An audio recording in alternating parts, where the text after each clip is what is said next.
Good morning and welcome to TOC's seminar, The Claiming Game. Claiming is the way most people become thoroughbred owners. It's one of the least expensive and definitely the fastest way to become involved. If you've ever brought someone to the races for the first time, you probably had them ask you, what's a claiming race? And that's sometimes hard to answer. Usually you'll say something like, well, that's where all the horses are for sale for the same price. And then you'll get, well, why does everyone want to sell their horses?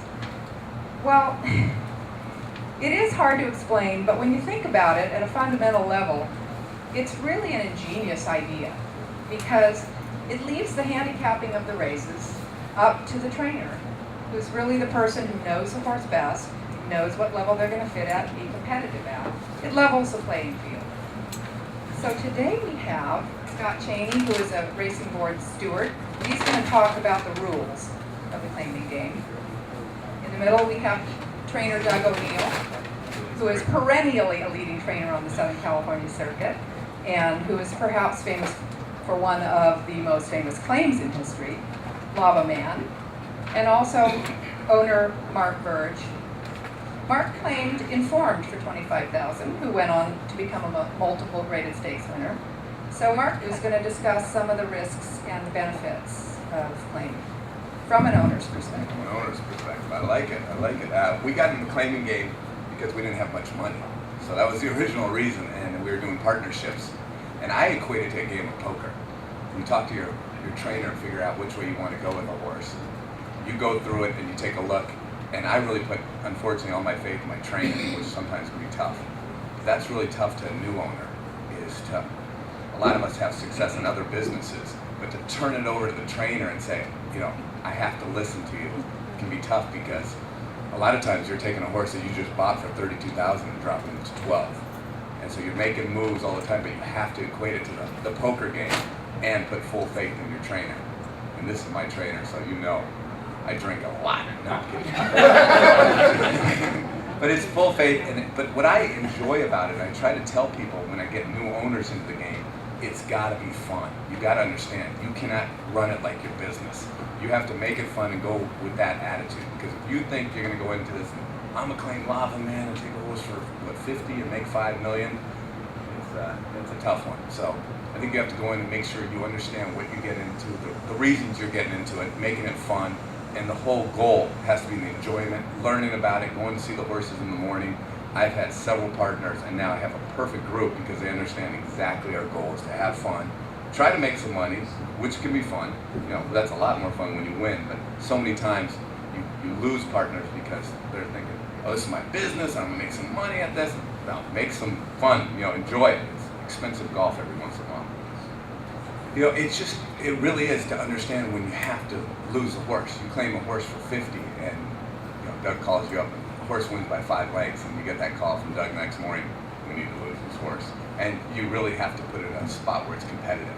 And that's the key, is to find, you know, what is it? Stay in good company, keep yourself in good company, your horse is in bad company. And that's the problem, is a lot of times when you claim. Did you just make that up? Yeah, I made it up right now. What do you think? Write that one down, Steve.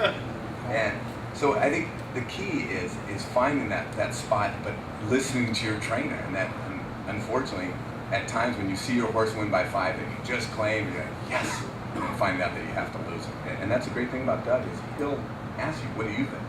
And so many times you have other trainers who just say, you know, I'll call you when the horse runs. And that's, if you want to have some hands-on, that's the fun thing. And a lot of times it leads to you running a horse at 50 to 1 in the Big Cap or Pacific Classic. And you're like, what are you doing? And my best experiences have been horses that we've lost on. We went to Dubai with a horse we claimed, and we finished 7th, but it was one of the best trips I've ever had in horse racing. We had another one in the Pacific Classic, I think we finished 9th. It was the most fun leading to the race. So. I do like the approach Mark took to get involved, and he still approaches the game this way, is to get groups together. And it's so much more fun to win together. And if you lose, you just, you know, it's not that brutal. You know, it doesn't become a financial burden. And but you have to have a partner that, you know, you guys are on the same page with how you're going into purchasing them and running them. And but I think it is important if you are interested, is to have the money up front. That makes everything a lot easier. And then as far as watching horses, I watch them all the time, and you know, as far as there are certain guys you got to go into it with your eyes open that you're not going to probably improve the horse because they're already on the best diet, they got the best exercise riders, they're doing everything the best, so there's really no way you can do any bit better unless the horses just happen to be getting good. And the way the purse structure is in some of the categories, even if you don't do better but you just go sideways, you can make money with them. So but each horse is an individual. Some of our best claims have been horses that we claimed the day we took them they ran poorly, and you're able to just scratch whatever the other guy was doing and you just put them into your system. And some of my worst claims have been when they won easy, and now I'm like, wow, what did Hollendorfer do with this horse? Or what, you know, you start thinking of what the other team did with them. So obviously you don't want your horse to run poorly the day you take them, but if they do, that can be a good thing at times. Well, yeah, and like Virg was saying, the horsey poker, you know, each horse is kind of like a hand of poker, and you know, if your horse ran poorly the day you took it, you definitely have a license, because people who don't know anything about that particular horse aren't going to be real eager to claim them the next time, so you can drop them and play that game a little bit too. But This is a good time, maybe you could explain a little bit what claiming jail means. yeah, they have a 26-day rule when you claim a horse. If you want to run them back the next time, within 26 days, you have to raise them 25% from what you claimed them for. So that differs from different racing jurisdictions, but in California, ours is a 26-day rule, and if you want to run them for the same price or lower, you have to wait to the 27th day. It doesn't matter if they won or ran dead last, you have to raise them in class within 26 days. I think a lot of people have the idea that trainers know every horse on the grounds, or that some trainers do, you know, and know when there's a horse going into a claiming race that they're going to be interested in. Is that the case for some trainers or a lot of trainers? Not at all. Not really. You know, I'm so blessed to have started my career with some of the best horsemen in the world. I could have started in someplace smaller and not had the benefit of hearing Bobby Frankel talk and Mel Studi talk, and you know, those are guys who have had so much success over the years. And I don't think either one of those two guys, if they were to claim a horse, go down to the paddock and look at them.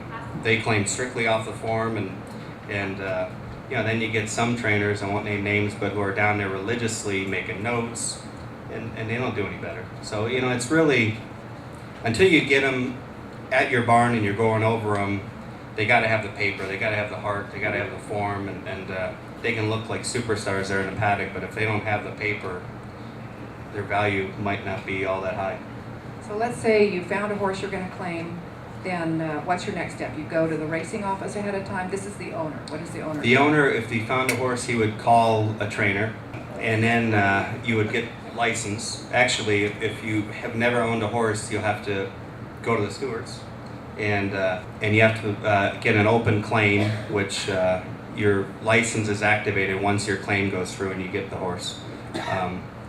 So it's not that difficult, but it is difficult. I know I have a tough time writing a check. So the difficult part is writing the check, depositing it, and then, you know, just crossing your fingers that that horse you put in runs good, comes out healthy, and you got him. Sometimes you'll make a great claim, and there's 7 other brain surgeons that drop for him too, and you get out shook. Those are tough days, but.